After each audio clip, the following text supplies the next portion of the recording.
தீபாவளி பண்டிகையொட்டி கோவையில் விற்பனை விறுவிறுப்பாக நடைபெற்று வருகிறது. கூடுதல் விவரங்களை செய்தியாளர் தென்னிலவனிடம் கேட்டு பெறலாம். தென்னிலவன், தீபாவளிக்கு இன்னும் 8 நாட்களே உள்ள நிலையில இப்போ தீபாவளி விற்பனை எவ்வாறாக களை கட்டியிருக்கு கோவையில்?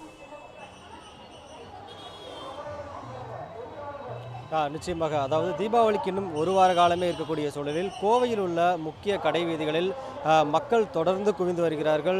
குறிப்பாக ஒப்பனக்காரர் வீதி, காந்திபுரம், கிராஸ்கர் ரோடு உள்ளிட்ட பல்வேறு பகுதிகளில் ஏராளமான மக்கள் தீபாவளிக்கான அந்த பர்ச்சேசிங் துவங்கியிருக்காங்க. குறிப்பாக இப்போ நாம் இருக்கக்கூடிய பகுதி பார்த்திங்கன்னா டவுன்ஹால் பகுதியில் இருக்கக்கூடிய ஒப்பனக்காரர் வீதி. இங்கு ஏராளமான மக்கள் குவிந்து தங்களது பொருட்களை, அதாவது ஜவுளிகளை எடுப்பதற்கும் பொருட்களை வாங்குவதற்கும் குவிந்து வருகிறார்கள்.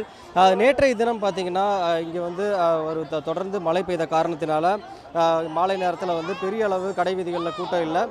இருப்பினும் இன்றைய தினம், இன்று விடுமுறை நாள், ஞாயிற்றுக்கிழமை என்பதால் காலையிலிருந்தே இங்கே இருக்கக்கூடிய முக்கியமான கடை வீதிகளில் தொடர்ந்து இங்கே மக்கள் வந்த வண்ணமாக இருக்கிறார்கள். அதே போல் பாதுகாப்பை பொறுத்தளவு இங்கு அதாவது முக்கியமான கடை வீதிகளில் உயர் கோபுரங்கள், கண்காணிப்பு கோபுரங்கள் அமைக்கப்பட்டு தொடர்ந்து இங்கே போலீஸார் கண்காணிப்பு பணியில் ஈடுபட்டு வராங்க. மொத்தம் மாநகரில் மட்டும் 600க்கும் மேற்பட்ட போலீஸார் பாதுகாப்பு பணியில் ஈடுபட்டு வராங்க.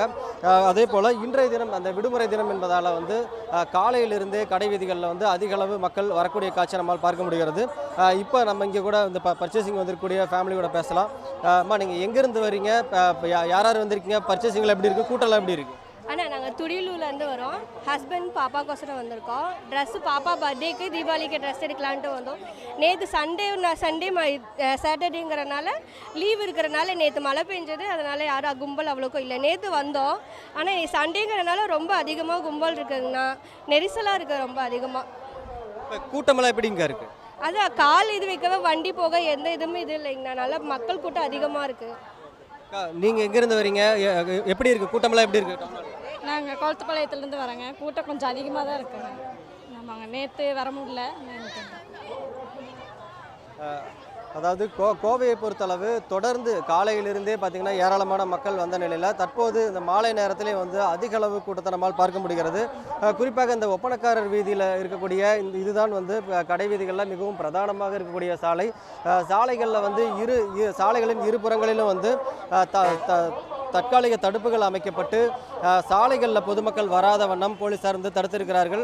அதே போல் இன்றைய தினம் அதிக அளவு பொதுமக்கள் வரக்கூடிய காரணத்தினால கடை வீதிகளில் இருக்கக்கூடிய முக்கிய சாலைகளில் கடுமையான போக்குவரத்து நெரிசல் ஏற்பட்டிருக்கிறது. அதனை கண்காணிக்க தனியாக போக்குவரத்து காவலர்களும் கூடுதலாக நியமிக்கப்பட்டிருக்கிறார்கள். மேலும் இங்கே ஏற்படக்கூடிய குற்ற சம்பவங்களை தடுப்பதற்காக தற்காலிக கண்காணிப்பு கேமரா கட்டுப்பாட்டு அறைகள் அமைக்கப்பட்டிருக்கிறது. அதே போல் சாதாரண உடைகளில் போலீஸாரும் இங்கே கண்காணிப்பு பணியில் ஈடுபட்டு வராங்க. நன்றி தென்னிலவன், விவரங்களை வழங்கியமைக்கு. உடனுக்குடன் செய்திகளை தெரிந்து கொள்ள சன் நியூஸ் பெல் ஐகானை கிளிக் பண்ணுங்க.